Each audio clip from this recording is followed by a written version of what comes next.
સંસાર સાગર તારવા જીનવાણી છે નૌકા ભલી નાની શુકાની મળ્યા વિના એ નાવ પણ તારે નહીં આકારમાં શુદ્ધાત્મ જ્ઞાની શુકાની બહુ બહુ દોયલો મુજ પુણ્ય રાશિ પર્યો અહો ગુરુ કાન તું નાવિક મળ્યો અહો ભક્ત ચિદાત્માના શ્રીમંદર વીર કુંદના ભાયાંતર વિભવો તારા તારે નાવ મુમુક્ષુના સદા દ્રષ્ટિ તારી વિમર નિજવા ચૈતન્ય નિરખે અને જ્ઞાપ્તિ માહી દરવ ગુણ પર્યાય વિલશે સદા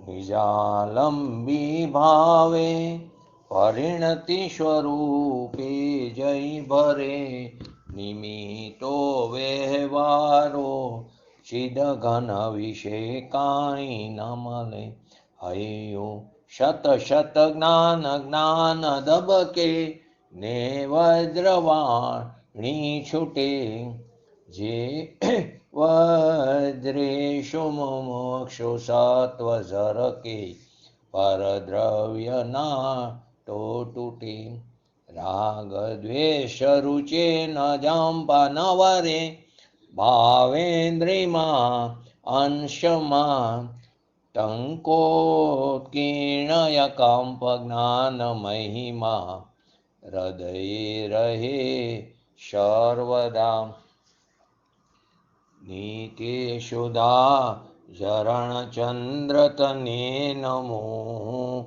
કરુણા અકા રણસમુદ્ર તને નમો હે જ્ઞાનપો શકશુમેઘ તને નમો આદાશના જીવન શિલ્પી તને નમો આદાશના જીવન શિલ્પી તને નમો ઊંડી ઊંડી ઊંડેથી સુખ નિદશતના વાયુની તે વહંતી વાણી ચિન્મૂર્તિ તારી ઉરયનુભવના સૂક્ષ્મ ભાવે ભરેલી ભાવો ઊંડા વિચારી અભિનવ મહિમા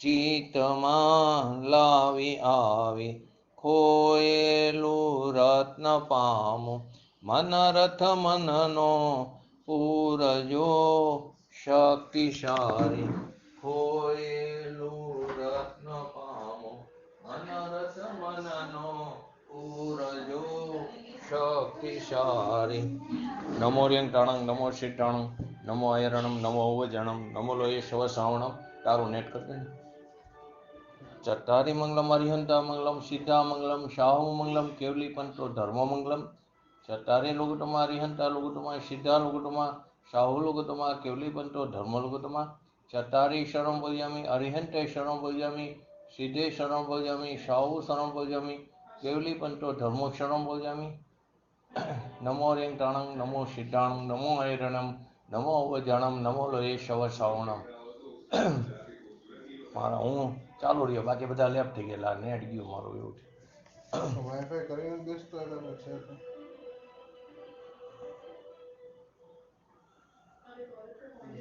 વાઈફાઈ ચાલુ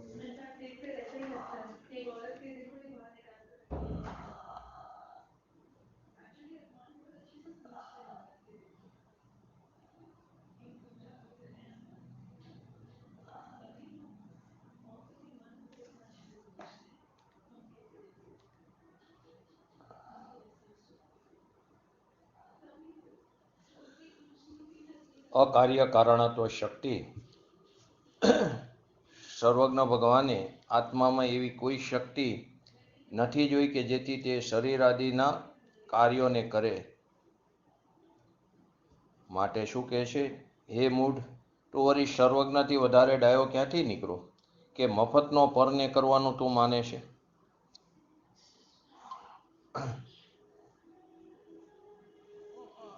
નેટ મારું ચાલુ ગયું તો ફરી વાર. અકાર્ય કારણ હતો શક્તિ.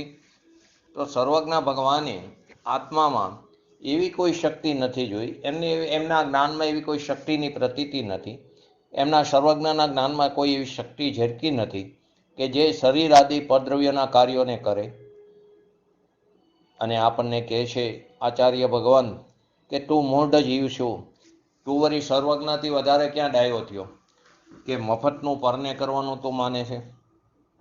પરનું તું કંઈ પણ કરી શકતો નથી, તું તારી માન્યતામાં કેમ આવું માને છે? આત્માના સ્વભાવને તો વિકાર સાથે પણ કાર્યકારણ પણ નથી. અદ્રવ્યોની વાત તો જુદી થઈ. એક ક્ષેત્ર વગાએ જે શરીર સાથે સંબંધ જોડાયેલો છે તેની વાત એ ઘણી દૂરની રહી. પરંતુ જે પોતાની પર્યાયમાં ઉત્પન્ન થતા શુભાશુભ ભાવો, વિકારી ભાવો, તેની સાથે પણ તેને કારણ કાર્યપણું નથી. કેમ કે જો સ્વભાવથી આત્મા વિકારનું કારણ હોય, જો સ્વભાવથી ત્રિકારી સ્વભાવથી આત્મા વિકારનું કારણ હોય તો વિતરાગ દશા પ્રાપ્ત થવાનો અવસર જ નહીં મળે. એ અવસર તો ઘણો દૂર રહેશે. કેમ કે સ્વભાવનો ક્યારેય અભાવ નથી થતો તો વિકારનો ક્યારેય અભાવ નહીં થાય. અને વિકારનો અભાવ નહીં થાય, રાગદ્વેષ આદિનો નાશ નહીં થાય તો કેવી રીતે વિતરાગ દશાની પ્રાપ્તિ થશે? તો વિતરાગ દશા થવાનો અવસર તો ઘણો દૂરની વસ્તુ છે. પરંતુ ભેદ જ્ઞાન થવાનો પણ અવસર નહીં રહે. વિતરાગ દશા પ્રાપ્ત થવાનો અવસર તો ઘણી દૂરની વાત રહે, પરંતુ ભેદ જ્ઞાન પ્રાપ્ત થવાનો અવસર પણ નહીં રહે. અને આત્માનો સ્વભાવ તો સમ્યક દર્શન આદિ જે નિર્મલ આદિ જે પર્યાય છે એ પર્યાયનું એ કારણ થાય છે. એનો સ્વભાવ કોનું કારણ છે કે નિર્મલ એવી સમ્યક દર્શન આદિ જે પવિત્ર પર્યાય છે એની ઉત્પત્તિનું કારણ અહીં બતાવવામાં આવ્યું. કે અહીં કોની વાત ચાલી રહી? શક્તિની. તો કે ત્યાં નિર્મલ પરિણમનની વાત છે. તો તેને કારણે એમ બતાવવામાં આવ્યું કે આત્માનો સ્વભાવ તો સમ્યક દર્શન આદિ, સમ્યક દર્શન, સમ્યક જ્ઞાન, સમ્યક ચારિત્ર આદિ નિર્મલ પર્યાયોનું તે કારણ થાય છે. આવા સ્વભાવને જે જાણે, આ જે સ્વભાવ છે એને જે જાણે, એનો જે જ્ઞાતા દ્રષ્ટા થાય તેને તેવું કાર્ય પ્રગટે. જેવો જાણે તેવું કાર્ય પ્રગટે અને તે વિકારનો અકર્તા થાય. તે વિકારનો અકર્તા થાય કે આત્મામાં એવી કોઈ શક્તિ નથી કે જે વિકાર રૂપે પરિણમે. માટે શું થાય? તે વિકારનો અકર્તા થાય છે. તો આ અકાર્ય કારણત્વ શક્તિ આપણે અસંકુચિત વિકાસત્વ શક્તિ સમજ્યા પછી આ અકાર્ય કારણત્વ શક્તિ છે તો એની અંદર જ એનો અર્થ છે પહેલું કાર્ય કારણ અને આગળ અ બંનેમાં લાગે, કાર્યમાં પણ અને કારણમાં પણ લાગે. આત્માની અંદર આવી અનંતી શક્તિ છે તેની ચર્ચા આપણે કરી રહ્યા છીએ. આત્મામાં આવી એક અકાર્ય કારણત્વ શક્તિ છે. આત્માના દ્રવ્ય, આત્માના ગુણો અને આત્માની અનંતી પર્યાયને કોઈ પર વસ્તુ કરતી નથી. કોઈ પદ્રવ્ય એ આત્માના એટલે કે દ્રવ્યને એનું કંઈ પરિણમન કરી શકતી નથી. આત્મદ્રવ્યનું કોઈ પદ્રવ્ય આપણા આત્માનું પરિણમન કરી શકતું નથી. આપણા અંદર રહેલા અનંત ગુણોનું પરિણમન તે કરી શકતું નથી. અને તે અનંત ગુણોની જે એક સમયની જે પર્યાય ઉત્પન્ન થાય છે તે પણ કોઈ પદ્રવ્યને કારણે ઉત્પન્ન થતી નથી. તેથી આત્મા કેવો છે? અકાર્ય. કોઈનું કાર્ય નથી. કોઈનું કાર્ય નથી. કોઈ કારણ અને આત્મા કાર્ય એમ નથી. અને આત્મા કોઈ પર વસ્તુના દ્રવ્ય, ગુણ કે પર્યાયને કરતો નથી. તેવી જ રીતે આત્મા પણ કોઈ પદ્રવ્યના પરિણમનને કરતો નથી. તેની અંદર રહેલા અનંત ગુણોનું તે પરિણમન કરતો નથી અને તેની પર્યાયને પણ તે ફેરવી શકતો નથી. તેથી આત્મા કેવો છે? અકારણ. માટે આખું નામ શું થયું? અકાર્ય કારણત્વ. દરેક દ્રવ્ય સ્વતંત્ર છે. દરેક દ્રવ્ય પોતાની સ્વતંત્રતાથી તેનું પરિણમન થાય છે. પરિણમન કરે તે કરતા સ્વાધીનપણે તે પરિણમન કરી રહ્યો છે. જેવી રીતે આપણી પર્યાયનું કોઈ પરિણમન નથી કરી શકતું તેવી રીતે આપણે પણ કોઈ પદ્રવ્યની પર્યાયનું પરિણમન કરી શકતા નથી. એનામાં કંઈ પણ ફેરફાર કરી શકતા નથી. ને આપણે અનાદિકાળથી શું માની છીએ કે મારે કારણે આ થઈ રહ્યું છે, હું આનું આમ કરું છું, મારે કારણે બધી વ્યવસ્થા વ્યવસ્થિત રીતે ગોઠવાઈ ગઈ છે, મારે કારણે મારા ક્ષયોક્ષમ જ્ઞાનને કારણે આટલા જીવો સમજે છે. તો આ બધું મિથ્યા દ્રષ્ટિનું પ્રમાણ છે. વ્યવસ્થા કરવી જોઈએ, પરંતુ વ્યવસ્થાના ભાગરૂપે છે. તે સમયે તેમ જ થવાનું હતું. સારું થાય તો પણ તેમ જ થવાનું હતું, ખરાબ થાય તો પણ તેમ જ થવાનું હતું. અને જે કામ કરે એનાથી જ ભૂલ થાય, પરંતુ ક્યાંય એનો કરતા ન બનવું જોઈએ. તેવી જ રીતે સ્વાધ્યાય આદિ કરી કોઈ સમજાવતું હોય તો તે ભાષા પ્રજ્ઞાનું કાર્ય છે. તે સમયે જે કોઈ જીવ સમજે છે તે પોતાની ઉપાદાનની લાયકાતથી સમજી રહ્યા છે. પરંતુ ક્યાંય તું મફતનો કરતા બની ગયો તો તું ઈમાનની અંદર અટકી જઈશ, અને તેને કારણે તારા સંસારનો પરિભ્રમણનો અંત નહીં આવે. તું તો ડૂબીશ, પણ સાથે બીજાને પણ ડૂબાડીશ. તો અહીં શું કહે છે? આત્માના દ્રવ્ય ગુણ કે પર્યાયનો કોઈ કરતા નથી, કોઈ પર વસ્તુ એને કરતી નથી, તેથી આત્મા અકાર્ય છે. તેવી જ રીતે આત્મા કોઈ પર વસ્તુના દ્રવ્ય ગુણ કે પર્યાયને કરી શકતો નથી, તેથી કરી શકતો જ નથી. તેથી આત્મા કેવો છે? અકારણ છે.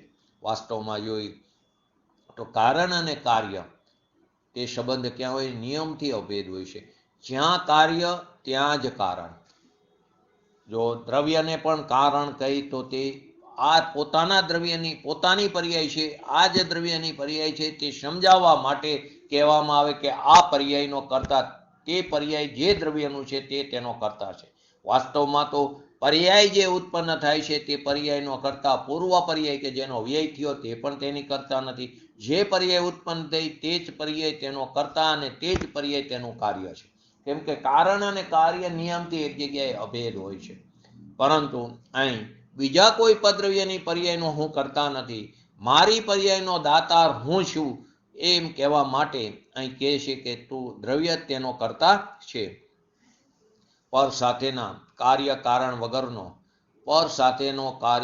વગરનો આત્મા તે પોતે કેવો છે? સર્વથી ભિન્ન છે.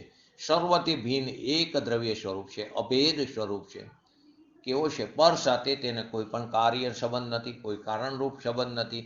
એ કાર્ય કારણરૂપ વગરનો આત્મા બધા પદ્રવ્યોથી ભિન્ન એક દ્રવ્ય સ્વરૂપ છે. આવા આત્માને જે ઓળખે, જાણે, એની પ્રતીતિ કરે, આવા આત્માને જે ઓળખે, એની પ્રતીતિ કરે, એને માને, જાણે, તેને સ્વભાવનું કાર્ય પ્રગટ થયા વગર રહેતું નથી. સ્વભાવનું જે કાર્ય છે નિર્મલ દશા રૂપે પરિણમન, તે તેને થયા વગર રહેતું નથી. કેમ કે આવા આત્માને જે ઓળખે ને એની દ્રષ્ટિ ક્યાં રહે? સ્વ ઉપર જ રહે છે, એની દ્રષ્ટિ પર ઉપર નથી જતી. માટે આવા આત્માને જે ઓળખે છે તેને સ્વભાવનું કાર્ય પર્યાયમાં પ્રગટ થયા વગર રહેતું નથી. આત્માના સ્વભાવને અવલંબીને જે નિર્મળ પર્યાય પ્રેક્ટિ, પોતાના સ્વભાવના આશ્રય જે નિર્મળ પર્યાય પ્રેક્ટિ, ખરેખર જે પ્રેક્ટિ છે તે સમયની વર્તમાન પર્યાયની યોગ્યતાથી થઈ છે. તે પોતાના ષષ્ટ કારકોને કારણે પ્રગટ થઈ છે, તે તેની જન્મક્ષણને કારણે પ્રગટ થઈ છે, તે તેની એ સમયની હોનાર છે. પરંતુ તે પર્યાય જે દ્રવ્યમાંથી આવે છે, અથવા તો તે પર્યાય જે દ્રવ્યની છે, તે દ્રવ્ય સ્વભાવના અવલંબને જે નિર્મળ પર્યાય પ્રગટ થઈ, તે આત્માનું કાર્ય છે. તે આત્માનું કાર્ય છે. નિર્મળ તે જ આત્માનું કાર્ય છે, અને આત્મા જ તેનું કારણ છે. એ સિવાય કોઈ પણ પર ચીજ, કોઈ પણ પદ્રવ્ય, અરિહંત ભગવાન પણ આવી ગયા, સિદ્ધ ભગવાન પણ આવી ગયા, સાચા દેવગુરુ શાસ્ત્ર પણ આવી ગયા, કોઈ પણ પર ચીજ આત્માના કાર્યનું કારણ છે જ નહીં. એટલે કે આપણને સમ્યક દર્શન પ્રાપ્ત થાય તે આપણા પોતાના પુરુષાર્થથી, આપણા સ્વભાવના આશ્રયે તે પ્રાપ્ત થાય છે. પરંતુ ત્યાં નિમિત્તપણાનો આરોપ પૂજ્ય ગુરુદેવ શ્રી જેવા જ્ઞાની પુરુષો પર જ આવે, કેમ કે ત્યારે સાચા દેવગુરુ શાસ્ત્રનું ત્યાં શરણ હોય છે. પરંતુ તેને કારણે પ્રાપ્ત ન થતું, થાય છે પોતાની ઉપાદાનની લાયકાતને કારણે. પરંતુ આવા ભવ્ય જીવોને એને વિનય વિવેક હોય છે, એને નિર્માણતા હોય છે, તે એ ગુરુનો ઉપકાર ભૂલી નથી શકતા, ને ભૂલવું ન જોઈએ. પરંતુ એના અભિપ્રાયમાં પડ્યું છે કે આ સમયે મારી આ પર્યાયની આવી જ યોગ્યતા હતી, ત્યારે જ મને પૂજ્ય ગુરુદેવ શ્રી જેવા જ્ઞાની પુરુષો નિમિત્ત રૂપે બન્યા. તમે જુઓ, ઘણા લોકોને આવો પૂજ્ય ગુરુદેવશ્રીનો સંયોગ પણ મળે છે, એની વાત પણ સાંભળે છે, પરંતુ તેનાથી પાછા તે દૂર થઈ જાય કેમ કે તેની હોનાર જ નથી. જેવી રીતે એક ક્લાસમાં ટીચર હોય, એ 50 છોકરાઓને કે 60 છોકરાઓને ભણાવતા હોય, કોઈ પહેલો નંબર આવે, કોઈ ફેલ થાય, કોઈ છેલ્લો નંબર આવે, કોઈ 50% માર્ક્સ સાથે પાસ થાય. એમને તો ભણાવ્યું એક સરખું, દરેકની યોગ્યતા મુજબ એ થયું, એ સમયની એની જે યોગ્યતા હતી તે મુજબ એનું પરિણામ થયું. માટે તેમાં શિક્ષક ઉપર આરોપ કોણ આપે છે? કાં તો ફેલ થાય કે આ શિક્ષક ખરાબ હતા એને કારણે હું ફેલ થયો, અથવા તો પહેલો નંબર આવ્યો કે સારા માર્ક્સ આવ્યા એમ કે આ ટીચરને કારણે હું આવ્યો. આરોપ આવે છે નિમિત્તપણાનો. તો કે આત્માની અંદર આવી અનંત અનંત શક્તિઓ છે, પણ તેમાં એવી કોઈ શક્તિ નથી કે જેથી આત્મા પરનું કારણ થાય. આત્માની અંદર આવી અનંત શક્તિ છે, પરંતુ એવી એક પણ શક્તિ એવી નથી કે જેના નિમિત્તે, જેને કારણે આત્મા પરનું કારણ થાય. પરમાં જે ફેરફાર થાય, પરનું જે પરિણમન થાય, એનું કારણ આત્મા થાય એવી કોઈ શક્તિ આત્માની અંદર નથી. અનંતે અનંતી શક્તિ છે. અનંતે અનંતી શક્તિનું અનંતું સામર્થ્ય પડ્યું છે, પરંતુ તે પદ્રવ્યને કંઈ પણ તે હલાવી શકતું નથી. આપણે સાદી ભાષામાં કહી તો ઘાસના ટણકલાના 2 ટુકડા કરી શકે એવી આત્મામાં તાકાત નથી, છતાં અનંત અનંત શક્તિઓ પડી છે એનામાં. ને અનંતે અનંતી શક્તિનું અનંતો સામર્થ્ય પડ્યું છે. તો આત્માની અંદર આવી કોઈ શક્તિ નથી કે જે તે આત્મા પરનું કારણ થાય. પરનું કારણ થાય. આત્માનું કારણ પર નહીં અને પરનું કારણ આત્મા નહીં. આત્માનું કારણ કોઈ પર નથી. આત્મામાં જે કાર્ય થાય છે તેનું કારણ કોઈ પર નથી. ભગવાનની દિવ્યધાની પણ તેનું કારણ નથી, અને પરનું કારણ આત્મા નથી. પરનું કારણ આત્મા નથી. આત્માના સ્વકારણ કાર્ય, આત્માના સ્વકારણ કાર્ય ક્યાં છે? આત્મામાં છે. આત્માનું સ્વનું કારણ પોતે સ્વકારણ છે, અને પોતે સ્વકાર્ય તે ક્યાં છે? આત્મામાં છે, એના સ્વચતુષ્યમાં છે. અને પરના કારણ કાર્ય ક્યાં છે? તો કે તે પરમાં છે. આત્માના સ્વકારણ કાર્ય આત્મામાં, અને પરના કારણ કાર્ય ક્યાં છે? પરમાં છે. આ અકાર્ય કારણત્વ શક્તિ આત્મામાં ક્યાં ત્રિકાર પડી છે? આવી અકાર્ય કારણત્વ શક્તિ આત્મામાં ક્યાં પડી છે? તે ત્રિકાર પડી છે. તે ત્રિકાર પડી છે. એટલે ખરેખર તો ક્ષણિક વિકારનું કાર્ય કારણપણું આત્મામાં નથી. આ અકાર્ય કારણત્વ શક્તિ ક્યાં પડી છે? આત્મામાં ત્રિકાર પડી છે. એક સમય પણ એનો લોપ નથી થતો. એટલે ખરેખર તો જે ક્ષણિક વિકાર જે છે, એક સમયની પર્યાયમાં ઉત્પન્ન થતો જે વિકાર છે, એ ક્ષણિક વિકારનું કાર્ય કારણપણું આત્મા નથી. કેમ કે એનો બીજા સમયે અભાવ થાય ત્યારે આ શક્તિ તો કેવી પડી છે? ત્રિકાર પડી છે. અકાર્ય કારણત્વ શક્તિ તો અંદર ત્રિકાર પડી છે, અને જે ક્ષણિક વિકાર છે તો એ એક બીજા સમયે વ્યય થઈ જાય. ભલે પછી તેવો ને તેવો ઉત્પન્ન થાય, અલગ વસ્તુ છે, પરંતુ તે વિકાર તો બીજા સમયે વ્યય થઈ જાય છે. જો ત્રિકારી આત્મા વિકારનું કારણ હોય, જો ત્રિકારી આત્મા વિકારનું કારણ હોય, તો વિકાર સદા થયા જ કરે. કેમ કે સ્વભાવ તો છે ત્રણેયકાર આપણી સાથે. અને જો એ ત્રિકારી સ્વભાવ એ આત્મા વિકારનું કારણ હોય તો જીવને ક્યારેય મુક્તિની દશા પ્રાપ્ત ન થાય, જીવને ક્યારેય ધર્મની દશા પ્રગટ ન થાય, મોક્ષ માર્ગની દશા પ્રગટ નહીં થાય. પરંતુ એમ નથી. કેમ કે સિદ્ધ દશામાં તો વિકારનો અભાવ છે, અર્યંત દશામાં વિકારનો અભાવ છે. સમ્યક દર્શન આદિ પર્યાય, નિર્મળ પર્યાય પ્રગટ થાય ત્યારે મિથ્યાત્વનો અભાવ છે. તો વિકાર તો સદા થયા જ કરે જો આમ હોય તો, પરંતુ એમ તો નથી. માટે ત્રિકારી આત્મા વિકારનું કારણ નથી.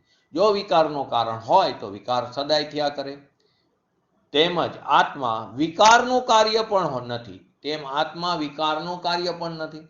જેવી રીતે આત્મા વિકારનું કારણ નથી, તેવી રીતે આત્મા વિકારનું કાર્ય પણ નથી. એટલે એનો શું થયો કે જે વ્યવહાર રત્નત્રય છે, નિશ્ચય રત્નત્રય, સમ્યક દર્શન, સમ્યક જ્ઞાન, સમ્યક ચારિત્ર, વ્યવહાર રત્નત્રય જે શુભ ભાવ આદિ છે તે કારણ, અને આત્માનું સમ્યક દર્શન તે કાર્ય એમ નથી. શુભ ભાવથી શુદ્ધની પ્રાપ્તિ થતી નથી. તો વ્યવહાર રત્નત્રય તેને કારણ કીધું, અને કાર્ય કોને કીધું? નિર્મલ પર્યાયને. તો તે એમ નથી. સમ્યક દર્શન આદિ જે નિર્મલ પર્યાય પ્રગટ થઈ તે આત્માની સાથે કેવી છે? અભેદ છે. વિકારની પર્યાય આત્મા સાથે અભેદ નથી. તે તો પર્યાયનો વિભાવ સ્વભાવ છે, તે તો બીજા સમયે વ્યય થશે, પરંતુ આ પણ વ્યય થાય, પરંતુ તેવી તે આત્મા સાથે જ અભેદ રૂપે પરિણમિત થાય છે, જ્યારે વિકાર આત્મા સાથે અભેદ રૂપે પરિણમતો નથી. તે તો પર્યાયની અંદર પડ્યો છે, તે સમયની પર્યાયની યોગ્યતાથી થયો, અને એ સમયની પર્યાય બીજા સમયે તે વ્યય થાય. પાછી જો બીજા સમયે વિકાર ઉત્પન્ન થવાનો હોય તો તે પર્યાયની યોગ્યતાથી ઉત્પન્ન થાય છે. નિર્મલ પર્યાય પણ તે જ રીતે ઉત્પન્ન થાય, પરંતુ એનો આશ્રય કોણ છે? તો કે પોતાનો દ્રવ્ય સ્વભાવ. અવલંબન કોનું છે? પોતાના દ્રવ્ય સ્વભાવનું. અને વિકાર આદિનું લક્ષ્ય ક્યાં છે? કે પદ્રવ્ય તરફ છે. તો કે આત્મા વ્યવહાર રત્નત્રય કારણ અને આત્માનું સમ્યક દર્શન તે કાર્ય એમ નથી. કેમ કે સમ્યક દર્શન આદિ જે નિર્મળ પર્યાય પ્રગતિ તે આત્મા સાથે કેવી છે? અભેદ છે. એટલે જેમ વ્યવહાર રત્નત્રયના કારણથી આત્મદ્રવ્ય નથી બનતું, એટલે કે એનું કાર્ય નથી બનતું. વ્યવહાર રત્નત્રયનું કારણ, એ કારણથી આત્મદ્રવ્યની રચના નથી થતી, તેમ તેની નિર્મલ પર્યાય પણ નથી બનતી. વ્યવહાર રત્નત્રયના કારણથી જેમ આત્મદ્રવ્ય નથી બનતું, તેવી જ રીતે તેની નિર્મળ પર્યાય પણ બનતી નથી. કેમ કે આત્મદ્રવ્ય અને નિર્મળ પર્યાય બંને વચ્ચે કેવો સંબંધ છે? અભેદ સંબંધ કીધો. તે બંને કેવી છે? આત્મામાં અભેદ છે. માટે વ્યવહાર રત્નત્રયના કારણથી નિર્મલ દ્રવ્યની પણ રચના, આત્મદ્રવ્ય પણ નથી બનતું, એની રચના પણ નથી થતી પર્યાયમાં, અને તેની નિર્મલ પર્યાય પણ નથી બનતી. કારણ કાર્ય અભેદ છે. જ્યાં કારણ છે ત્યાં જ કાર્ય છે. એનો અર્થ એમ ન સમજવો કે કર્મને કારણે વિકાર થાય. પાછું એવું પણ ન સમજવું, સ્વચ્છંદી બની જાય કે આત્મા કારણ નથી, આત્મા રાગ દ્વેષનું કારણ નથી, અને કાર્ય આત્માનું તે કાર્ય પણ નથી, અને આત્મા તેનું કારણ પણ નથી. રાગ દ્વેષ તે આત્માનું કાર્ય નથી, અને આત્મા તેનું કારણ પણ નથી. તેનો અર્થ એવો ન સમજવો કે કર્મને કારણે વિકાર થાય છે. અહીં તો ત્રિકારી શક્તિની વાત ચાલી રહી છે, તો ત્યાં તે અપેક્ષાથી સમજાવવામાં આવ્યું વિકાર જે થાય છે પોતાની ભૂલને કારણે થાય છે. કર્મને કારણે વિકાર થતો નથી. વિકાર ક્યાં થાય છે? કે જીવની પર્યાયમાં. અને કર્મ શું છે? પદ્રવ્ય છે. તો પદ્રવ્યને કારણે થોડી આત્માની અશુદ્ધ પર્યાયની ઉત્પત્તિ થાય. એ તો એ સમયની પર્યાયની યોગ્યતાથી ઉત્પન્ન થાય છે. ત્યારે લક્ષ્ય પર તરફ હોય છે, પરંતુ પરને કારણે નથી થતી. તો પરાધીનતા આવી ગઈ. પર્યાયની પરાધીનતા થઈ, તો પર્યાય જે દ્રવ્યની છે તેની પણ પરાધીનતા થાય. એમ નથી. કર્મને કારણે વિકાર નથી થતો. એટલે અહીં પાછું એવો અર્થ પણ ન કરવો કે આત્માને કારણે વિકાર નથી થતો, તો કર્મને કારણે વિકાર થતો નથી. અહીં તો આત્માની ત્રિકારી શક્તિની વાત છે. ત્રિકારી સ્વભાવની દ્રષ્ટિથી જોતા, દ્રવ્ય દ્રષ્ટિથી જોતા આત્મામાં વિકાર થતો નથી. દ્રવ્ય દ્રષ્ટિથી જુઓ તો આત્મામાં વિકાર જ ન થતો. આત્મા તો કેવો છે? તદ્દન શુદ્ધ છે. તે અકર્તા છે, અભોક્તા છે. તેમાં ત્રણ કારમાં ક્યારે પણ અશુદ્ધતા પ્રવેશ કરતી નથી. તેની અંદર રહેલા અનંતા ગુણો પણ કેવા છે? ત્રિકાર શુદ્ધ છે. માટે તેમાં પણ વિકાર થતો નથી, અને કોઈ એવો ગુણ નથી કે જે વિકાર રૂપે પરિણમે. માટે આત્મા વિકારનું કારણ નથી, એમ સમજવું. આત્મા જે છે તે વિકારનું કારણ નથી. કેમ કે ત્રિકારી સ્વભાવની દ્રષ્ટિથી જોતા, દ્રવ્ય દ્રષ્ટિથી જોતા આત્મામાં વિકાર થતો નથી. આત્મામાં ક્યારે વિકાર નથી થતો? આત્મામાં અશુદ્ધતા જ નથી. એના કોઈ ગુણોમાં પણ અશુદ્ધતા નથી. તો એક સમયની પર્યાયમાં અશુદ્ધતા થાય છે, એ સમયની પર્યાયની યોગ્યતાથી થાય છે. તો કે ચૈતન્ય સ્વરૂપ આત્મામાં પોતાની જ્ઞાન આદિ જે અનંત શક્તિઓ પડી છે તે કેવી છે? ત્રિકાર છે. એની અંદર અનંત શક્તિ પડી, તે ત્રિકાર છે. પરંતુ શરીર, મન, વાણી, જે એક ક્ષેત્ર વગાએ શરીર જોડાયેલું છે, મન છે, વાણી ભાષા પ્રજ્ઞા જે છે, અને તેમજ પોતાની પર્યાયમાં ઉત્પન્ન થતા પુણ્ય પાપ આદિ શુભાશુભ ભાવો, તે કોઈ આત્માના ત્રિકાર સ્વરૂપમાં નથી. આ કોઈ આત્માના સ્વભાવમાં નથી, દ્રવ્ય સ્વભાવમાં નથી. શરીર પણ તેનાથી કેવું છે? ભિન્ન છે. તેના તો પ્રદેશો જ ભિન્ન છે. મન પણ ભિન્ન છે. મનથી પણ આત્મા કેવો છે? સર્વથા ભિન્ન છે. વાણી જે પૂતગલ છે તેનાથી પણ આત્મા કેવો? સર્વથા ભિન્ન છે. પુણ્ય પાપ આદિ જે ભાવો ઉત્પન્ન થાય છે પોતાની પર્યાયમાં, તે તો આશ્રવ તત્વ, તેનાથી પણ જીવ તત્વ કેવું છે? ભિન્ન છે. માટે તે કોઈ આત્માના ત્રિકાર સ્વરૂપમાં નથી. જો ત્રિકાર સ્વરૂપમાં હોય તો ક્યારે એનો અભાવ ન થાય, સ્વભાવનો ક્યારે અભાવ નથી થતો? તો કે પુણ્ય પાપનો પણ અભાવ થાય છે, વાણીનો પણ અભાવ થાય છે, મનનો પણ અભાવ થાય, શરીરનો પણ અભાવ થાય છે. તેથી તે શરીર, મન, વાણી કે પુણ્ય પાપ વડે આત્માનો મહિમા નથી. આત્માનો મહિમા પુણ્ય પાપથી પણ નથી. કોઈ આટલા શુભ ભાવ કર્યા તો એ ચારિત્રવાન, એ ધર્મી, એ ધર્માત્મા એમ નથી. આત્માનો મહિમા તો તેના અનંત ગુણોથી, આત્માનો મહિમા તેના ઐશ્વર્યથી, તેની અનંત અનંત શક્તિઓથી છે. હવે એવા મહિમાનો વિવેક હોવો જોઈએ, એવો મહિમાનો સત્કાર હોવો જોઈએ. પરંતુ આપણે શું કરી? પદ્રવ્યથી આત્માનો મહિમા સમજવા પ્રયત્ન કરી છે કે પુણ્ય પાપથી વર્ષિતપ, ઉપવાસ, ભક્તિ, સ્વાધ્યાય, એનાથી આત્માનો મહિમા કરવા જઈએ છે. તો તેનાથી આત્માનો મહિમા નથી. એનો અર્થ એમ નથી કે ન કરવું, પરંતુ તે શુભ ભાવ છે, તે ધર્મનું કારણ નથી. તેનાથી આત્મધર્મની પ્રાપ્તિ નહીં થાય. અશુભથી બચવા માટે આવા શુભ ભાવ આવ્યા વગર નથી રહેતા, ને આવવા જ જોઈએ. પણ પોતાની અનંત શક્તિ વડે જ આત્માનો મહિમા, પોતાની અંદર જે અનંત શક્તિ રૂપી જે પરિવાર છે, જેનો ક્યારે વિરહ નથી થવાનો, તેનાથી જ આત્માનો મહિમા છે. જેવી રીતે આગળ પણ આ દાખલો આવી ગયો છે.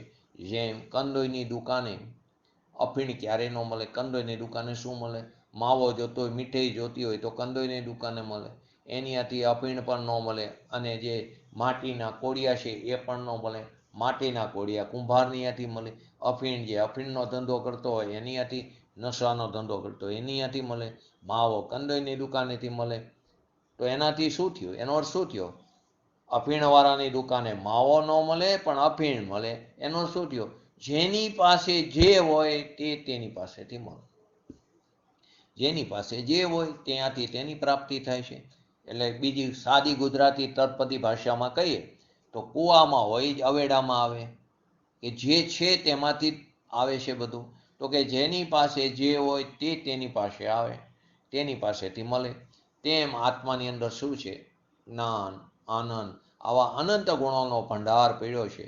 તો તેની અંદર શ્રદ્ધા, એની અંદર જ્ઞાન અને એની અંદર એકાગ્રતા. એટલે એને જાણતા, એની પ્રતીતિ કરતા અને તેની અંદર લીન થતા, એકાગ્રતા કરવાથી એટલે કે લીન થવાથી એના ગુણની પ્રાપ્તિ થાય છે. એટલે કે ગુણની પર્યાયનું નિર્મળ પરિણમન થાય છે. એમાંથી એને ગુણ મળે, એની અંદર ગુણ પડ્યા છે તો એ ગુણની પ્રાપ્તિ થાય. ગુણની પ્રાપ્તિ એટલે કે તેની પર્યાયનું પરિણમન, પર્યાયનું શુદ્ધ પર્યાયનું પરિણમન થાય છે, નિર્મળ પર્યાયનું પરિણમન થાય છે. કેમ? તો કે જે એની અંદર અનંત ગુણો રૂપી જે ભંડાર પડ્યો છે ને, એને ઓળખી, જાણીને, પ્રતીતિ કરીને એની અંદર લીન થવાથી આત્માની પ્રાપ્તિ થાય છે. પણ વિકાર કે જળ તેમાંથી નહીં મળે. એની અંદરથી વિકાર નહીં મળે ને જળ પણ નહીં મળે. એની અંદરથી શરીર આદિ, મન આદિ નહીં મળે. તેની અંદરથી રાગદ્વેષ આદિ રૂપી વિકાર પરિણમન પણ નહીં મળે. તો પુણ્ય પાપ આદિ તો કેવા છે? અફીણના ગોતા જેવા છે. એની દુકાન જ જુદી, એની જાત જ જુદી. પુણ્ય પાપ આદિ એ આશ્રવ તત્વ છે અને જીવ જે છે તે ચૈતન્ય તત્વ છે. બંનેની જાત કેવી છે? જુદી છે. પુણ્ય પાપને અફીણના ગોટા જેવું કીધું. એનો નશો ચડે તો એવો જ નશાવાળો જીવ, મોહનો નશો જેને ચડ્યો છે તે સત્ય વસ્તુ સમજવા પ્રયત્ન જ નથી કરતો. તો કે પુણ્ય પાપ તો અફીણના ગોટા જેવા છે, એની દુકાન જ જુદી છે. અને શરીર અને મન વાણીની ક્રિયા, શરીરની, મનની અને વાણીની ક્રિયા, એટલે મન વચન કાય યોગ, શરીરની, મનની અને વાણીની ક્રિયા તે કુંભારના કોડિયા જેવી છે. બે વસ્તુને સરખાવી. પુણ્ય પાપ આદિ તે અફીણના ગોટા જેવી છે અને શરીર, મન, વાણીની ક્રિયા તે કોના જેવી છે? કુંભારના કોડિયા જેવી છે. તેમાંથી ક્યાંયથી આત્માનો ધર્મ નહીં મળે. એમાંથી ક્યાંય આત્મધર્મની પ્રાપ્તિ નહીં મળે. આત્મ સ્વભાવની દુકાનેથી તે કોઈ મળે એમ નથી. જેવી રીતે એનાથી આત્મ સ્વભાવની પ્રાપ્તિ નહીં થાય, તેમ આત્માની દુકાનેથી આ કોઈની પ્રાપ્તિ નહીં થાય. એનાથી પુણ્ય પાપ નહીં મળે, એનાથી અફીણ નહીં મળે, એનાથી કુંભારના કોડિયા નહીં મળે. એટલે કે શુભાશુભ ભાવ નહીં મળે, શરીર, મન, વાણી આદિ એનાથી પ્રાપ્ત નહીં થાય. જળનું કોઈ તત્વ, કેમ કે એ પણ એક સ્વતંત્ર દ્રવ્ય છે, તેની ક્રિયા, તેનું જે પરિણમન થાય એ તેને આધીન છે, તેના ષષ્ટકારકોને કારણે તે દ્રવ્યને આધીન છે. જળનું કોઈ તત્વ અથવા જળની ક્રિયા, જળનું કોઈ પણ તત્વ, કોઈ પણ દ્રવ્ય લો, જળ દ્રવ્ય લો, અથવા તેની જળની ક્રિયા કે પુણ્ય પાપના વિકારી ભાવોની આત્માના અંતર સ્વરૂપમાં શોધે તો તે મળે એવું નથી. ગમે એટલો આત્માની અંદર ડૂબકી મારો તો એની અંદરથી પુણ્ય પાપ આદિ શુભાશુભ ભાવો નહીં, એટલે વિકારી ભાવો નહીં મળે.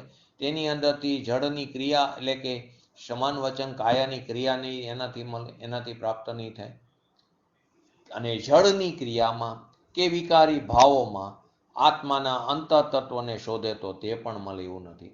જેવી રીતે આત્માના અંતર સ્વરૂપમાં પુણ્ય પાપ આદિ વિકારી ભાવોને અથવા જળની ક્રિયાને ગોતો તો તે નહીં મળે, અને જળની ક્રિયાને વિકારી ભાવોમાં આત્માના અંતર તત્વને શોધવા જશો, એનાથી આત્માની પ્રાપ્તિ કરવા જશો તો પણ નહીં મળે. બંને વસ્તુ આત્મા એમાં નહીં મળે, એમાંથી આત્મા નહીં મળે.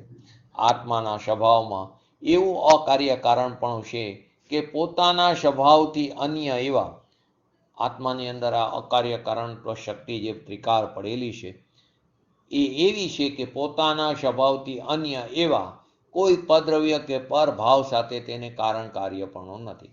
પોતાના દ્રવ્ય સિવાય, સ્વદ્રવ્ય સિવાય બાકીના બધા જીવ દ્રવ્ય, બાકીના પાંચ દ્રવ્યો, એની અંદર અનંત કેવરી, અનંત સિદ્ધ અર્યંત દશા વાળા જીવો બધું આવી ગયું.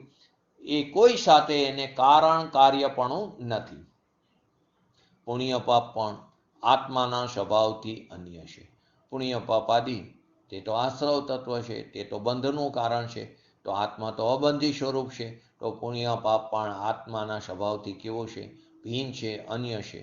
એટલે તેનાથી પણ આત્માનું કાર્ય સમ્યક દર્શન આદિ નિર્મલ પર્યાય એ થાય એમ નથી, એનાથી એની પ્રાપ્તિ નહીં થાય. તેમજ આત્મા કારણ થઈને, આત્મા પોતે કારણ થઈને તે વિકારી ભાવોના કાર્યને ઉત્પન્ન કરે એમ પણ નથી. પોતે કારણ થાય ને એનું કાર્ય વિકારી ભાવ એમ પણ નથી, અને વિકારી ભાવ કારણ અને સમ્યક દર્શન આદિ પર્યાય કાર્ય એમ પણ નથી. આવો આત્માનો અનાદિ અનંત અકાર્ય કારણ સ્વભાવ છે. આવો આત્માની અંદર અનાદિ અનંત અકાર્ય કારણ સ્વભાવ પડેલો છે. અકાર્ય કારણત્વ શક્તિ તો કોની અંદર છે? બધા દ્રવ્યની અંદર છે. એવું નથી એકલા જીવ દ્રવ્યની અંદર. આવી અકાર્ય કારણત્વ શક્તિ પૂતગલ દ્રવ્યમાં, ધર્મ દ્રવ્યમાં, અધર્મ દ્રવ્યમાં, આકાશ દ્રવ્યમાં અને કા દ્રવ્ય, આવા અનંત આ દ્રવ્યોમાં એની અંદર આવી અકાર્ય કારણત્વ શક્તિ પડેલી છે, ત્રિકાર પડેલી છે. પરંતુ અત્યારે તો આપણે કોની વાત ચાલી રહી? પોતાના સ્વરૂપની વાત ચાલી રહી છે. પોતાના આત્માની ઓળખાણ કરાવવા માટે એની શક્તિની વાત ચાલી રહી છે. કોઈ પણ દ્રવ્યમાં એવી શક્તિ નથી, કોઈ પણ દ્રવ્યમાં એવી શક્તિ નથી કે બીજાના કાર્યને કરે. કોઈ પણ દ્રવ્યમાં એવી શક્તિ નથી કે જે બીજાના કાર્યને એની પર્યાયને ફેરવી શકે. માટે તો કહે છે, માટે તો અનુભવ પ્રકાશની અંદર બતાવ્યું, શું બતાવ્યું દીપચંદજીએ? કે તેરી શુદ્ધતા ભી બળી ઓર તેરી અશુદ્ધતા ભી બળી. કે તારી અશુદ્ધતા એટલી બળી છે, મહાન છે કે અનંત તીર્થંકરો આવી તોય પણ તારી માન્યતાને નહીં ફેરવી શકે. માટે ક્યાંય એના માટે સમય ન બગાડવો, ક્યાંય એવી ચર્ચા કરવામાં સમય ન બગાડવો. કોઈ જીવ સાચું જાણવાની રુચિ કરતો હોય તો એને સમજાવવાનો પ્રયત્ન કરવો. સમજે ન સમજે તે તેની હોનાર ઉપર છે, પરંતુ ક્યાંય એવો આગ્રહ ન રાખવો તો નકામા રાગ દ્વેષ ઉત્પન્ન થશે. માટે તો પૂજ્ય ગુરુદેવશ્રી વારંવાર કહેતા, સદગુરુ કરે સહજ કા ધંધા, વાદ વિવાદ કરે છો અંધા. પૂજ્ય ગુરુદેવશ્રી ક્યાંય ચર્ચા નહોતા કરતા. કોઈ સમજવા માંગે તો ચર્ચા કરતા, છતાં કોઈ વાર પૂજ્ય ગુરુદેવશ્રીને કોઈ ચર્ચા કરવા માટે પરાણે પ્રયત્ન કરે તો એક લીટીની અંદર એનું માપ કાઢી લેતા. એવું તો એમની અંદર અનંત શક્તિઓ જે હતી તેનો તેમને આભાસ હતો, એને પ્રતીતિ હતી. એને કારણે તે એક લીટીની અંદર તેને સમજાવી શકતા. પોતાના વિરોધીઓને પણ એવો એમનો અંદર પુણ્યનો પણ એવો, બહારના સાતિશ્ય પુણ્યનો પણ એવો ઉઘાડ હતો. લીમડીમાં બન્યું તો આપણે આ પહેલાં પણ વાત કરી હતી. ચંદ્રશેખર મહારાજનું ચર્ચા કરવા માટે બહુ પ્રયત્ન કર્યો, પૂજ્ય ગુરુદેવશ્રીએ ના પડી, અમે કોઈની ચર્ચા નથી કરતા. તો એમને એમ કીધું, લોકો એમ માનશે કે એમને નથી ફાવતું. તો કે ભલે જેને જે માનવું હોય માને. થતા આગ્રહનો મૂકો ચર્ચા કરવાનો હતો. પૂજ્ય ગુરુદેવશ્રીએ કીધું, આ ચશ્માથી દેખાય કે આંખથી દેખાય? કે દેખાય છે કેવી રીતે બહારના જ્ઞેય પદાર્થો? તો કે ચશ્મા હોય તો જ દેખાય, આંખ હોય તો જ દેખાય. પૂજ્ય ગુરુદેવશ્રી કે ચર્ચા કરવાનો સમય પૂરો થઈ ગયો, ચર્ચા થઈ ગઈ. આની અંદર આખી ચર્ચા આવી ગઈ કે પદ્રવ્યને કારણે દેખાય છે. તો ત્યાં જ નિમિત્તાધીન દ્રષ્ટિ પડી છે. એને ક્યારેય આત્માની સાચું તત્વની એને પરખ નથી. માટે આપણે પણ હવે ચર્ચા કરવાનો સમય ચાલ્યો ગયો છે. શેનો એવો ચર્યા કરવાનો સમય આવ્યો છે, એટલે કે અંદર સ્થિર થવાનો સમય આવ્યો છે. ક્યાં સુધી ચર્ચા કરશું? ક્યારેક તો એને અમલમાં તો મૂકી. આમનામ આ પર્યાય ચાલી જશે. આપણે જેટલાય સ્વાધ્યાયમાં જોડાયેલા છીએ એટલા ફરી આટલા વર્ષો જીવવાના પણ નથી. આયુષ્યની કોઈને ખબર નથી. પરંતુ મોટેથી નક્કી કરી તો અત્યારે જેટલા જોડાયેલા છીએ એ બધાનું આપણે જેટલા વર્ષ અત્યારે આયુષ્ય અહીં આપણું રહ્યું એટલા તો નવું નથી રહેવાના. તો આ તો ચાલ્યું જવાનું. વિયોગ થવાનો છે. આ પર્યાયનો પણ વિયોગ થવાનો છે. એ તો બીજા સમયે વિયોગ થાય. એવી ને એવી પર્યાય ઉત્પન્ન થાય અલગ વસ્તુ છે. પરંતુ જો અહીં કલ્યાણ નહીં કરી આપણા પોતાનું, તો ફરી આવો મનુષ્ય ભાવ ક્યારે પ્રાપ્ત થાય તો ખબર નથી. માટે અહીં શું કીધું? અકાર્ય કારણત્વ શક્તિમાં આવો આત્માની અંદર અનાદિ અનંત અકાર્ય કારણ સ્વભાવ છે. અકાર્ય કારણત્વ શક્તિ તો બધા દ્રવ્યની અંદર પડ્યું છે, પરંતુ આપણા આત્માને સમજવા માટે એની શક્તિની વાત ચાલે છે. કોઈ પણ દ્રવ્યમાં એવી શક્તિ નથી કે તે બીજાના કાર્યને કરે. કોઈ પણ દ્રવ્યની અંદર, એટલે કે સાચા દેવગુરુ શાસ્ત્રની અંદર પણ એવી શક્તિ નથી. તીર્થંકર ભગવાનની અંદર પણ એવી શક્તિ નથી કે આપણા દ્રવ્યનું તે પરિણમન કરે. અથવા આપણા અંદર ઉપાદાનની લાયકાત હોય તો એનું પરિણમન નિર્મલ થાય ત્યારે તે પૂજ્ય ગુરુદેવશ્રી જેવા જ્ઞાની પુરુષો, સાચા દેવગુરુ શાસ્ત્ર અને ઉત્કૃષ્ટમાં ઉત્કૃષ્ટ નિમિત્ત એવા તીર્થંકર ભગવાન ત્યાં નિમિત્ત રૂપે છે. એના ઉપર આરોપ આવે છે. માટે કોઈ પણ દ્રવ્યમાં પણ એવી શક્તિ નથી કે જે બીજાના કાર્યને કરે. એટલે ક્યાંય એવું ન માનવું. આપણે બોલી દ્રવ્યમાં વિશેષ ગુણોમાં કે ધર્મ દ્રવ્ય જે છે તે શું કરે છે? તે ગતિમાં નિમિત્ત શું બને છે? ગતિમાં નિમિત્ત રૂપે છે. ઘણી વાર આવે કે ધર્માષ્ટિકાય દ્રવ્ય લોકાકાશમાં છે, અલોકાકાશમાં તો એક જ દ્રવ્ય છે, આકાશ દ્રવ્ય. બાકીના 5 દ્રવ્યનો અભાવ છે. માટે આ ધર્માષ્ટિકાય નથી. માટે જે મુક્ત દશાવાળા જીવો લોકના અગ્રભાગ સુધી જાય છે, અલોકાકાશમાં નથી જઈ શકતા. કે એને ગમન કરવા માટે જે નિમિત્ત રૂપે ધર્માષ્ટિકાયનો અભાવ છે, એના માટે મોક્ષશાસ્ત્રમાં બહુ સરસ રીતે છે સમજાયું. જીવમાં એ જીવની એવી જ લાયકાત છે કે તે ત્યાંથી આગળ જતો નથી. શક્તિ પીડી છે, પરંતુ તે આગળ ગમન કરવાની એની અંદર એ વખતની લાયકાત નથી. ત્યારે ધર્માષ્ટિકાય ત્યાં એનો અભાવ છે એવો આરોપ આવે છે. તો ક્યાંય કોઈ દ્રવ્યમાં એવી શક્તિ નથી કે તે બીજાના કાર્યને કરે. અને કોઈ પણ દ્રવ્ય એવું પરાધીન નથી કે જે પોતાના કાર્ય માટે જુદા કારણની અપેક્ષા રાખે. કોઈ દ્રવ્ય એવું પરાધીન નથી. દરેક દ્રવ્ય સ્વતંત્ર નિરપેક્ષ છે. દરેક દ્રવ્ય અસહાય છે. તેને પોતાના કાર્ય માટે કોઈ બીજા પદ્રવ્યની અપેક્ષા રાખવાની જરૂર નથી. ધારો કે આપણે ટેબલ ખસેડતા હોય ને, તો આપણે બોલીએ કે મારો હાથથી ટેબલ આગું જાય છે. અથવા તો જે સુથાર હોય એમ કે મેં કરવતથી આ બધી વસ્તુ, કરવતથી મારા ઓજારોથી આ બધું ફર્નિચર બનાવ્યું. તો એ સમયે એ પરમાણુની એવી જ લાયકાત હતી. એની પોતાની ક્રિયાવર્તી શક્તિને કારણે તે 2 પરમાણુઓ એના ચિકાસ અને લુખાસ આદિ ગુણોને કારણે, વૃક્ષ અને સ્નિગ્ધ બોલો, તો એને કારણે તે પરમાણુનો સ્કંધ બન્યો. એ તો એ પરમાણુની એવી લાયકાત હતી. ત્યારે સુથાર આદિ નિમિત્ત બન્યા. અથવા મારા હાથથી ટેબલ ખસેડ્યું તો એ સમયે એ ટેબલની અંદર રહેલા અનંત પરમાણુઓની એ સમયે ગમન કરવાની લાયકાત હતી. તો મારો હાથ ત્યાં નિમિત્ત રૂપે ગયો. વસ્તુ વિજ્ઞાન સાર પૂજ્ય ગુરુદેવશ્રીનું સમયનું છે શાસ્ત્ર. પૂજ્ય ગુરુદેવશ્રી બહુ એના ઉપર વાત કરતા. એ વસ્તુ વિજ્ઞાન સારમાં ઘણા બધા એક્ઝામ્પલો આપ્યા છે. કે ધારો કે કોઈ એમ કે હાથ તડકો પડે છે તો મારો હાથ ગયો તો નીચે છાંયો પડ્યો. હવે હું હાથ લઈ લો તો તડકો એટલે કે અજવાસ લાગે છે. પ્રકાશ થાય છે, અને હાથ મૂકો તો નીચે તડકો નથી એટલે અંધારું થાય છે. તો મારે હાથને કારણે થયું એમ નથી. એ સમયે નીચેના પરમાણુની અંધારું થવાની લાયકાત હોય તો મારો હાથ ત્યાં જાય છે, અને તે પરમાણુની પ્રકાશ થવાની લાયકાત હોય તો મારો હાથ નથી હોતો. ખરેખર તેમ છે. આવું જે વસ્તુ સ્વરૂપને યથાર્થ સમજે તેને કાર્ય પોતાની પર્યાયમાં નિર્મલ પરિણમન થયા વગર રહેતું નથી. કેવું કે દરેક દ્રવ્ય શક્તિવાન છે, દરેક દ્રવ્ય નિરપેક્ષ સ્વતંત્ર છે, તો એની દ્રષ્ટિ ક્યાં જશે? પોતાના સ્વદ્રવ્ય ઉપર જશે. તો એની પર્યાયમાં વિતરાગ દશાની પ્રાપ્તિ થયા વગર નહીં રહે. તો આવું કોઈ પણ દ્રવ્ય એવું નથી કે જે પરાધીન હોય. માટે કોઈ દ્રવ્ય એવું પરાધીન નથી કે પોતાના કાર્ય માટે એને જુદા દ્રવ્યની કોઈની અપેક્ષાની જરૂર પડે. આવું વસ્તુ સ્વરૂપ છે. આ જ જૈન દર્શનનું રહસ્ય છે. બીજા બધા દર્શનથી આ જુદું પડે છે. જૈન દર્શન એવું એનું રહસ્ય છે. આત્મદ્રવ્યનું કાર્ય બીજી કોઈ ચીજ વડે કરાતું નથી. આપણા આત્મદ્રવ્યનું કાર્ય જે વિતરાગ દશાની પ્રાપ્તિ કોઈ બીજી ચીજ વડે નથી કરાતું. બધાને પરલક્ષી કીધું. શાસ્ત્રનું જ્ઞાન હોય, ભગવાનની દિવ્ય વાણી હોય, એ બધાને પરલક્ષી કીધું. એનાથી આત્માની પ્રાપ્તિ નહીં થાય.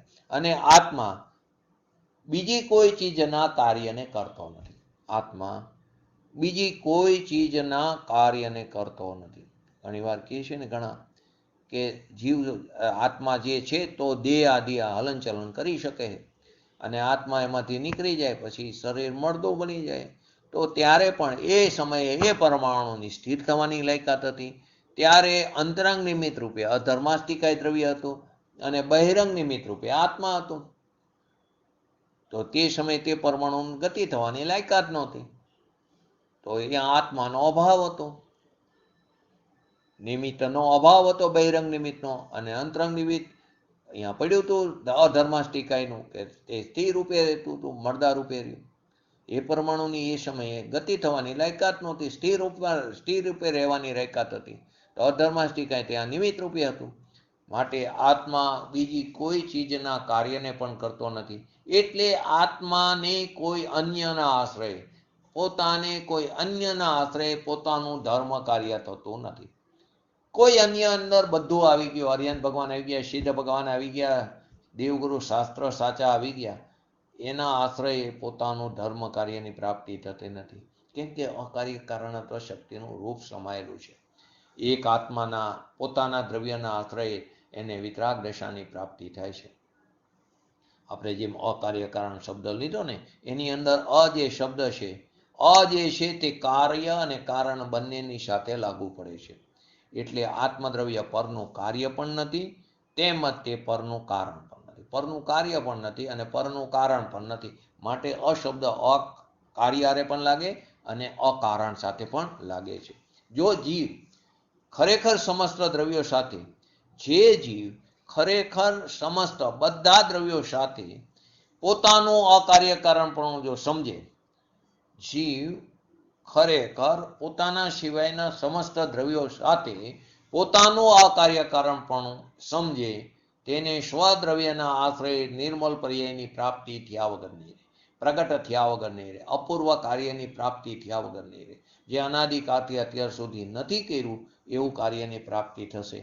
જે અનાદિકાળથી અનેક સાધનો કર્યા પણ શાશ્વત સુખની પ્રાપ્તિ ન થઈ, પરંતુ આ એક સાધન બાકી રહી ગયું સમજવાનું, કે યથાર્થ રીતે કે જીવ સમસ્ત પોતાના સિવાયના સમસ્ત અન્ય દ્રવ્યો સાથે એનું અકાર્યકારણપણું છે એ નહીં સમજે તો કાર્ય નહીં થાય. સમજશે તો પોતાના સ્વદ્રવ્યના આશ્રય એને નિર્મલ પર્યાયની પ્રાપ્તિ થયા વગર નહીં રહે, પ્રગટ થયા વગર નહીં રહે.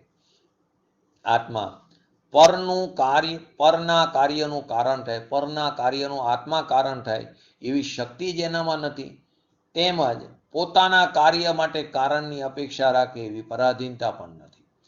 આત્મા પરના કાર્યનું, પરમાં જે કાર્ય થઈ રહ્યું છે એનું હું કારણ એવી આપણી અંદર શક્તિ જ નથી. આવી અનંત શક્તિમાં આવી કોઈ શક્તિ જ નથી કે પરનું જે પરિણમન થાય એમાં હું કરતા બનું, એવી મારા આમાં કોઈ એવી અનંત શક્તિમાં એવી કોઈ શક્તિ નથી. તેમજ પોતાના કાર્યને માટે પરના કારણની અપેક્ષા રાખે એવી મારી અંદર પરાધીનતા પણ નથી. હું સ્વતંત્ર છું. આમ સમજે એને, આમ જે સમજે છે તેને ક્યાંય પર સાથે આ મારું કાર્ય અને આ મારું કારણ. આ મારું કાર્ય કે પરનું જે કોઈ કાર્ય છે તે મારું, અને આ મારું કારણ એટલે કે આ પદ્રવ્ય મારું કારણ, એવી એકત્વ બુદ્ધિ ત્યાં રહેતી નથી. કોને? કે જેને આ પોતાના કાર્ય માટે કોઈ પરના કારણની અપેક્ષા ન હોય, એવી એનામાં પરાધીનતા જે છે નહીં, એવી એને યથાર્થ સમજ હોય, અથવા તો આત્મા પરના કાર્યનું કારણ થાય એવી શક્તિ જ એનામાં નથી, એ વાતને જે યથાર્થ રીતે સમજે, એને આ મારું કાર્ય અને આ મારું કારણ એવી એકત્વ બુદ્ધિ રહેતી નથી. એટલે એને પોતાના સ્વભાવના આશ્રય શું થાય છે? નિર્મલ પર્યાયની જ પ્રાપ્તિ થાય છે. એનું કારણ પણ કોણ છે? આત્મા પોતે જ છે. એનું કારણ આત્મા પોતે જ છે, બીજું કોઈ કારણ છે જ નહીં. એક સમયની પર્યાય ખરેખર જુઓ તો એનું કારણ કોને કીધું? આત્મા પોતે છે, બીજું કોઈ કારણ નથી એનું. એ જે પર્યાય ઉત્પન્ન થાય એનું કારણ બીજું કોઈ નથી, એ દ્રવ્ય છે, આત્મા જ છે. હવે એનાથી પણ આગળ જો પર્યાયની સ્વતંત્રતા સમજવી હોય તો એક સમયની જે પર્યાય જે છે એ પર્યાય પોતે જ પોતાનું કારણ અને પોતે જ પોતાનું કાર્ય છે. પોતાના કારણ કાર્ય પણ એ વર્તે છે. આ પર્યાયની સ્વતંત્રતાની પરાકાષ્ઠા થઈ. આવી દ્રવ્ય ગુણ અને પર્યાયની સ્વતંત્રતા જૈન દર્શન સિવાય બીજે ક્યાંય નથી. કે હરેક પર્યાય જે ઉત્પન્ન થાય છે એને પણ કોઈની અપેક્ષા નથી.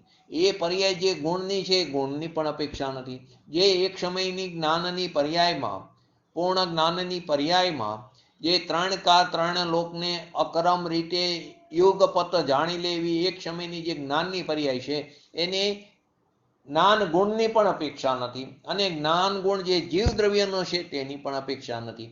એને પૂર્વ પર્યાય જે વ્યય થઈ છે, 12મા ગુણસ્થાને જે જ્ઞાન હતું, 4 પ્રકારનું જે જ્ઞાન જે છે, એ જ્ઞાનનો જે અભાવ થયો, એનો વ્યય થયો, એની પણ અપેક્ષા નથી. આવી તો પર્યાયની સ્વતંત્રતા બતાવે. આવી પર્યાયની સ્વતંત્રતા જૈન દર્શન સિવાય બીજે ક્યાંય નથી. સાચા જૈન દર્શન સિવાય ક્યાંય નથી. તો એનું કારણ આત્મા પોતે છે, બીજું કોઈ કારણ છે જ નહીં. એક સમયની પર્યાય પોતે જ પોતાના કારણ કાર્યપણે વર્તે છે. પરમ શુદ્ધ દ્રષ્ટિની અંદર, પરમ શુદ્ધ નિશ્ચયની દ્રષ્ટિમાં તો કારણ કાર્યના ભેદ જ નથી. કારણ અને કાર્ય નિયમથી અભેદ છે. કારણ અને કાર્ય નિયમથી અભેદ, એમાં એવો કોઈ ભેદ જ નથી. કારણ કાર્યના ભેદ કરવા તે પણ વ્યવહારનું કથન છે. પર્યાયમાં કાર્ય સમ્યક દર્શનની પર્યાયની ઉત્પત્તિ થઈ ને એનું કારણ જીવ દ્રવ્ય કેવો તે વ્યવહારનું કથન છે.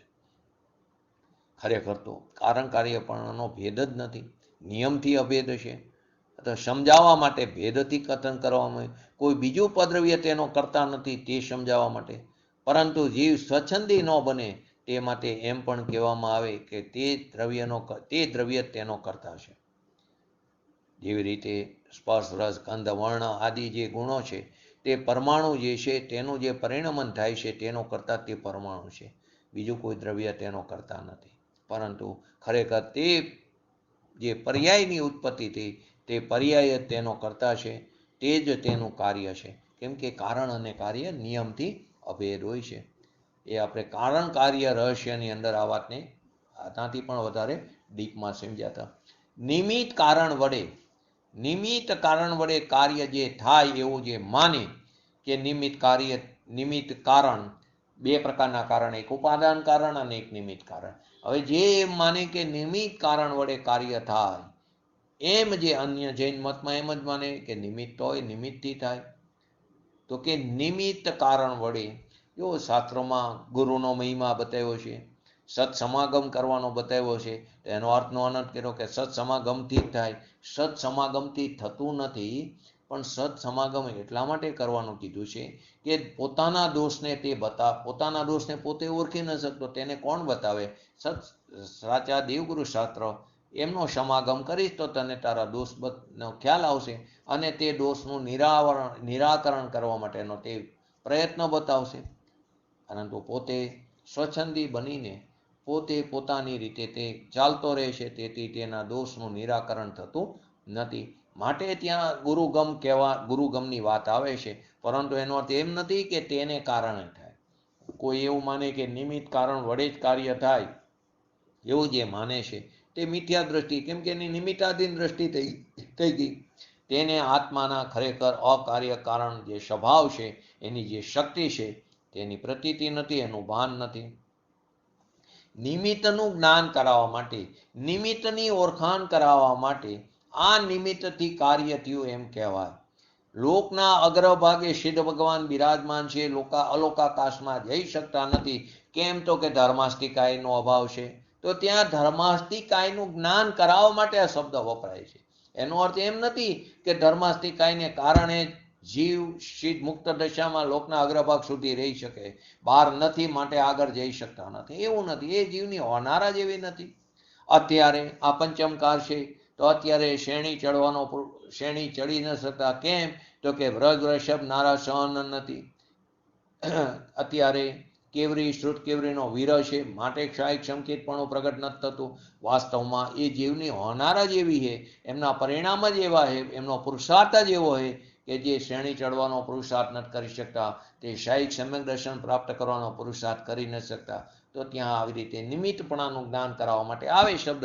કેવરી અને શ્રુત કેવરીનો વીર છે, માટે શાયિક સંકેતપણું પ્રગટ થતું નથી. અત્યારે વ્રજ વૃષભ નારા સહન નથી, માટે શ્રેણી ચડવાનો પુરુષાર્થ નથી કરી શકતા. માટે આ પંચમકાર છે, માટે જીવ સાતમા ગુણસ્થાનથી આગળ જઈ શકતો નથી. આવા બધા આરોપ ત્યાં આવે, પરંતુ તે નિમિત્તની ઓળખાણ કરાવવા માટે આ નિમિત્તથી આ કાર્ય થયું. જ્યારે કાર્ય થયું ત્યારે આ જ નિમિત્ત હોય. જ્યારે સમ્યક દર્શન થયું ત્યારે સાચા દેવગુરુ શાસ્ત્ર જ નિમિત્ત રૂપે હોય. એ નિમિત્તનું જ્ઞાન કરાવવા માટે ત્યારે કુદેવ, કુગુરુ, કુશાસ્ત્ર નિમિત્ત રૂપે નથી હોતા. તેનું જ્ઞાન કરાવવા માટે આ શાસ્ત્રોની અંદર કથન આવે છે, પરંતુ જીવ એનો અર્થ અનંત કરી લે છે. એ નિમિત્તનું જ્ઞાન કરાવવા માટેના કથન છે, પરંતુ એ વ્યવહારથી છે, નિશ્ચયથી તે નથી થતા. વિનય વિવેક હોવો જોઈએ. ખરેખર નિમિત્તને કારણે કાર્ય થાય એવું જો માની લે, નિમિત્તને કારણે જો કાર્ય થાય એવું જો માની લે, તો એને સ્વ અને પર તત્વમાં એકત્વ બુદ્ધિ છે. એને સ્વ અને પર તત્વની એને એકત્વ બુદ્ધિ. જો એવું માની લે, નિમિત્તને કારણે મારું કાર્ય થયું, મને મારા આત્માની પ્રાપ્તિ થઈ. બોલવામાં, વિવેકની ભાષામાં, વ્યવહારની ભાષામાં તો એમ જ આવે, મને મારા આત્માની પ્રાપ્તિ થશે. ત્યારે પૂજ્ય ગુરુદેવ શ્રી નિમિત્ત રૂપે છે. એમનો ઉપકાર હું જેટલો પણ બોલું એટલો ઓછો હોય. કે આ પંચમ કારના એક અચંબો હતા. આ કારમાં તેમને તીર્થંકર દ્રવ્ય જેવું કાર્ય કર્યું. તો આ એ બોલવામાં તો એમ જ આવે, ને બોલવું પણ એમ જ જોઈએ. વિનય વિવેક હોવો જોઈએ. એમનો આપણે જેટલો પણ ઉપકાર માનીએ એટલો ઓછો હોય. પરંતુ તે સમય સાથે અભિપ્રાયમાં પણ એમ જ હોય કે આ સમયે મારી એવી યોગ્યતા હતી માટે કાર્ય થયું, પરંતુ તે સમયે આ પૂજ્ય ગુરુદેવ શ્રી નિમિત્ત રૂપે આવ્યા. તો એ સ્વ અને પર તત્વની એકત્વ બુદ્ધિ જેવું માને નિમિત્તને કારણે કાર્ય થાય, તેને ખરેખર યથાર્થ કારણ કાર્યની ખબર નથી. જ્યાં સુધી કારણ કાર્યના રહસ્યને નહીં સમજે ને, ત્યાં સુધી એની અંદર ચાર કારણ પણ આવે. ત્રિકારી ઉપાદાન, અંતક્ષણવર્તી પૂર્વ પર્યાયનો વય, તત્સમયની વર્તમાન પર્યાયની યોગ્યતા અને નિમિત્ત કારણ. 5 સમવાય આવે. 6 કારણ કાર્ય સંબંધી શક્તિ આવે. ભાવ શક્તિ, અભાવ શક્તિ, ભાવ અભાવ, અભાવ ભાવ, ભાવ ભાવ, અભાવ ભાવ, આવી 6 શક્તિ આવે. આ બધાને સમજવું પડશે. તો એ યથાર્થ કારણ કાર્યને એને ખબર નથી. કારણ અને કાર્ય ક્યારેય જુદા જુદા દ્રવ્યમાં હોય જ નહીં, તે એક જ દ્રવ્યમાં હોય. કારણ કે એક દ્રવ્યમાં ને તેનું કાર્ય બીજા દ્રવ્યમાં હોય એવું 3 કાળમાં હોતું. એક દ્રવ્યમાં કારણ હોય ને બીજા દ્રવ્યમાં કાર્ય. પૂજ્ય ગુરુદેવ શ્રી જેવા જ્ઞાની પુરુષ એ દ્રવ્ય છે, એ કારણ, અને મારા દ્રવ્યમાં મારી અંદર નિર્મલ પર્યાયની પ્રાપ્તિ, કાર્ય મારામાં થયું, તે કારણ અને મારામાં કાર્ય, એમ 3 કાળમાં નથી. કારણ અને કાર્ય નિયમથી મારામાં અભેદ છે, પરંતુ નિમિત્તપણે તેમના ઉપર આરોપ આવે છે. એ બહિરંગ નિમિત્ત છે. અંતરંગ નિમિત્ત શું એ દર્શનનો કર્મનો અભાવ. દરેક જીવને સમ્યક દર્શનની પ્રાપ્તિ થાય તો દર્શનનો કર્મનો અભાવ હોય. એ અંતરંગ નિમિત્ત હંમેશા બધાને એક સરખું હોય.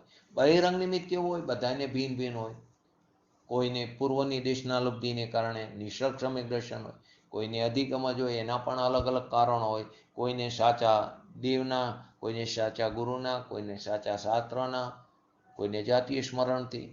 તો એ અલગ અલગ ભિન્ન ભિન્ન કારણ. બહિરંગ નિમિત્ત અલગ અલગ હોઈ શકે, હોય જેવું નથી, અલગ અલગ હોઈ શકે. પરંતુ અંતરંગ નિમિત્ત તો કેવું? એક જ હોય. કે જે દર્શનમોનીય કરવાનો અભાવ, પરંતુ તે સાચું કારણ નથી. સાચું કારણ તો પોતાના ઉપાદાન છે. માટે કારણ અને કાર્ય નિયમથી અભે છે. છતાં જે તે માને કે કારણે જુદું ને કાર્ય જુદું, તો તેને ખરેખર બે દ્રવ્યની અંદર એકત્વ બુદ્ધિ છે. બે દ્રવ્યની અંદર એકત્વ બુદ્ધિ કરી તો તેને ક્યારેય ભેદ જ્ઞાનનો અવસર પણ પ્રાપ્ત નહીં થાય. પૂજ્ય ગુરુદેવશ્રીના સમયમાં આ નિમિત્તની વાત આપણે આગળ પણ આવી ગયેલી કે નિમિત્તથી કાર્ય ન થતું, નિમિત્તની હાજરી હોય છે. તો નિમિત્તથી કાર્ય થતું નથી, છતાં તમે વારંવાર કેમ સોનગઢ જાઓ છો? તે અહીં ચૂડગર કરીને મુમુક્ષ છે વઢવાણની અંદર, એને કોઈએ ચૂડગરે કોઈ મુમુક્ષને પૂછ્યું, કેશવલાલજી કરી જે મુમુક્ષ હતા એને પૂછ્યું, તો તે પણ એવા પાત્ર ભવ્ય જીવ હશે, મુમુક્ષ હશે કે જે એવા ગુરુદેવ નીચે તૈયાર થયેલા મુમુક્ષ, કે તેમણે એવો જવાબ આપ્યો કે નિમિત્તથી કાર્ય થાય છે નથી થતું, એ માન્યતાને દ્રઢ કરવા માટે અમે સોનગઢ જઈએ છીએ. ઓલા એમ કીધું, કેમ વારંવાર તમે સોનગઢ જાઓ? તમે એમ કહો છો કે નિમિત્તથી કાર્ય નથી થતું, તો વારંવાર નિમિત્ત પાસે જાઓ. તો કે નિમિત્તથી કાર્ય નથી થતું એ વાતને દ્રઢ કરવા માટે અમે સોનગઢ જઈએ છીએ. તો તેની અંદર પણ આવી બરાબર ગુરુદેવની વાત અમલમાં મૂકેલી, પચેલી. તો આપણે પણ આવી રીતે પૂજ્ય ગુરુદેવશ્રી જેવા જ્ઞાની પુરુષોની વાતને અમલમાં મૂકી. એમના તો આવા ઘણા પ્રવચનો સાંભળ્યા, છતાં ઠેરના ઠેર રહ્યા છે, કોરે ને કોરા રહ્યા છે. ક્યાં સુધી આવા કોરા રહીશું? એકવાર તો પોતાના આત્મ વેદનથી ભીંજાઈ, અને એ ભીંજાઈશું તો એમાંથી સમ્યક દર્શન રૂપી ક્રોપ પાક વીઘા વગર નહીં રહે. તો આપણને પણ આવો સમ્યક દર્શન રૂપી પાક શીઘ્ર ને શીઘ્ર પર્યાયમાં પ્રગટ થાય, એવી પરમ વિરલ ભાવના સાથે આજનું વ્યક્તિત્વ પૂરું કરું. જય જીનેન્દ્ર. બોલો જીનવાણી સ્તુતિ. બોલો જયંતિભાઈ.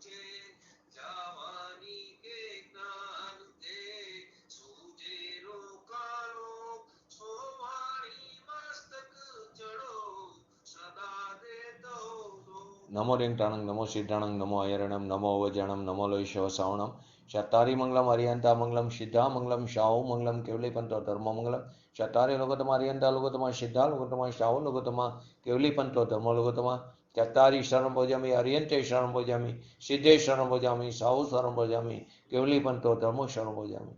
બોલીએ શ્રી પંચ પરમેષ્ઠી ભગવંતોનું જય હો. બોલીએ શ્રી જીનવાણી માતનો જય હો. બોલીએ શ્રી પરમ પૂજ્ય પરમ ઉપકારી સદગુરુ દેવનો જય હો. બોલીએ શ્રી પ્રસન્નમૂર્તિ ભગવતી માતનો જય હો. બોલીએ શ્રી સનાતન જૈન દિગંબર ધર્મનો જય હો. જય